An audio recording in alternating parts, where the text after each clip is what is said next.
ગુજરાત વિધાનસભાના ચોમાસુ સત્રનો આજે ત્રીજો અને અંતિમ દિવસ છે અને આજના મામલે રાજ્યમાં જે પ્રકારે ચિત્ર અને વ્યાયામના શિક્ષકો સતત આંદોલન કરી રહ્યા છે તે જ મામલે આ શિક્ષણ મંત્રી કુબેર ડિંડોરે જવાબ આપ્યો હતો। સાથે આ રાજ્યમાં જે આરટીએ અંતર્ગત જે બાળકો અભ્યાસ કરી રહ્યા છે આ અભ્યાસ કરતા બાળકોના સાથે કેટલીક સ્કૂલો છે તે ભેદભાવ કરી રહી છે આવો પ્રશ્ન ઉઠાવ્યો હતો કોંગ્રેસના ધારાસભ્ય ઇમરાન ખેડાવાલાએ।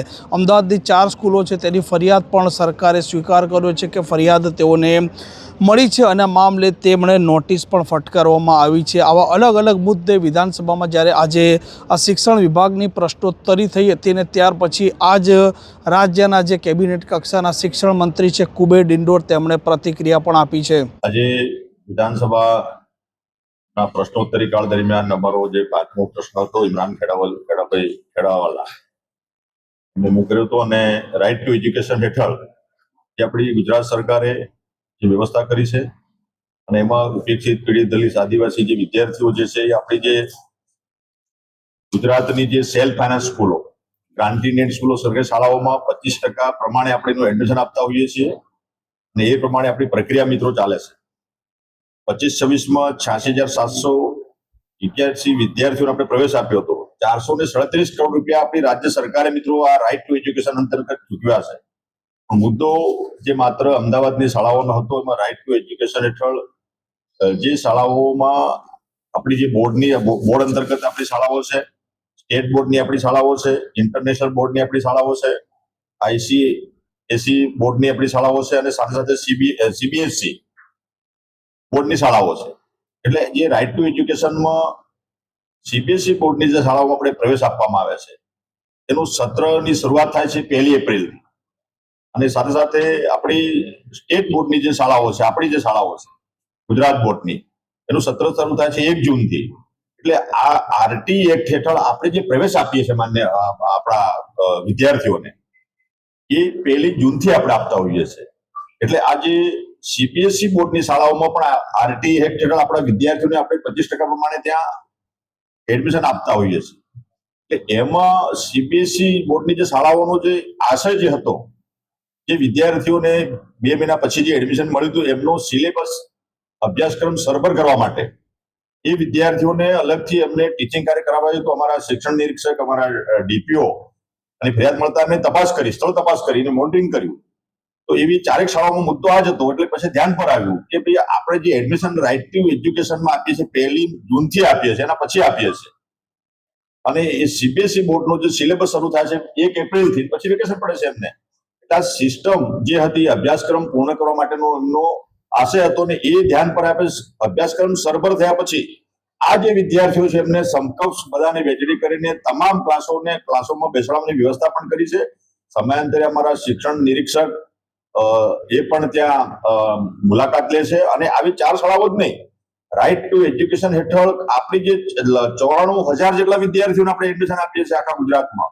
ચાલુ વર્ષે આપણા માનનીય મુખ્યમંત્રી શ્રી સાહેબના નિર્દેશનમાં આપણે આવક મર્યાદા પણ વધારી છે જે 1.5 લાખથી 6 લાખ કરી અને એમાં આપણા વિદ્યાર્થીઓ સવિશેષ જે મધ્યમ વર્ગના વિદ્યાર્થીઓ છે એ સારી રીતે ભણી શકે એના માટે વ્યવસ્થા કરી છે અને એમાં પ્રથમ અત્યારે હાલમાં એની વ્યવસ્થા ચાલુ છે।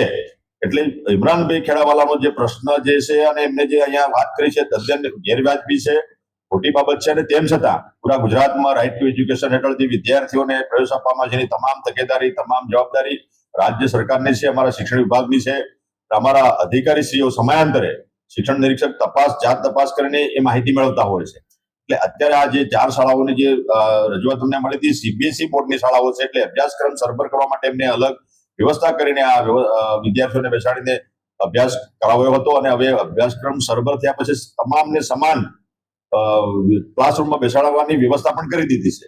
એટલે મુદ્દો અસ્થાના છે એમને ખોટો આક્ષેપ જે કર્યો છે એનું હું નકારું છું અને વિશેષમાં આપણે આપણી શાળાઓમાં આપણા વિદ્યાર્થીઓ સારી રીતે ભણે એની માટે આપણા માનનીય મુખ્યમંત્રી શ્રી ભૂપેન્દ્રભાઈ પટેલ સાહેબના નેતૃત્વમાં રાઇટ ટુ એજ્યુકેશન માટે તો માત્ર વ્યવસ્થા 1 થી 8 ધોરણની જ છે પણ આપણા શિક્ષણ વિભાગ આપણા ગુજરાત સરકાર અને સવિશેષ માનનીય મુખ્યમંત્રી શ્રી ના નેતૃત્વમાં આપણે જે મહત્વપૂર્ણ નિર્ણય એની તો કોઈ વાત જ નહીં કરતા।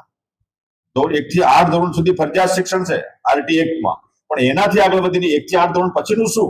એના માટે આવા વિદ્યાર્થીઓ જે છે એમને આપણે મુખ્યમંત્રી જ્ઞાન સાધના મેરિટ સ્કોલરશીપ આપણે ચાલુ કરી, ચાલુ વર્ષે એની પણ વ્યવસ્થા કરી છે. એટલે 1 થી 8 ધોરણથી વિદ્યાર્થી ભણીને એને બ્રેક કરવાનો નથી, એને પણ ધોરણ 9, 10, 11 અને 12 સુધી અભ્યાસક્રમ પૂર્ણ કરે એના માટેની વ્યવસ્થા પણ રાજ્ય સરકારે આરટી રાઇટ ટુ એજ્યુકેશનમાં તો માત્ર 1 થી 8 ધોરણની વ્યવસ્થા છે, પણ તેમ છતાં આપણે 9 થી 12 નું શિક્ષણ પૂરું કરે એના માટેની વ્યવસ્થા માનનીય મુખ્યમંત્રી શ્રી ભૂપેન્દ્રભાઈ પટેલ સાહેબના માર્ગદર્શન હેઠળ આપણે કરી છે. અને એમાં પણ તમામ શાળાઓમાં આપણા વિદ્યાર્થીઓને જે મુખ્યમંત્રી જ્ઞાન સાધના મેરિટ સ્કોલરશીપ જે યોજના છે એનો લાભ લઈને આપણા વિદ્યાર્થીઓ આગળ વધી રહ્યા છે. ધોરણ 12 સુધી અભ્યાસ પૂર્ણ કરે એની પણ વ્યવસ્થા ગુજરાત સરકારે કરી છે. એટલે તમામ ગુજરાતના જે આપણા ગરીબ બાળકો છે, મધ્યમ વર્ગના બાળકો છે, એમને આ યોજનાઓનો લાભ મિત્રો મળી રહ્યો છે. અને આવું આ કરનાર આપણા દેશમાં ગુજરાત પ્રથમ રાજ્ય છે. આની કોઈ નોંધ લેતા, આની કોઈ વાત નથી કરતા. 9 થી 12 ધોરણ સુધીનું શિક્ષણ પૂરું પાડવાની વ્યવસ્થા માત્ર ગુજરાત સરકારે કરી છે.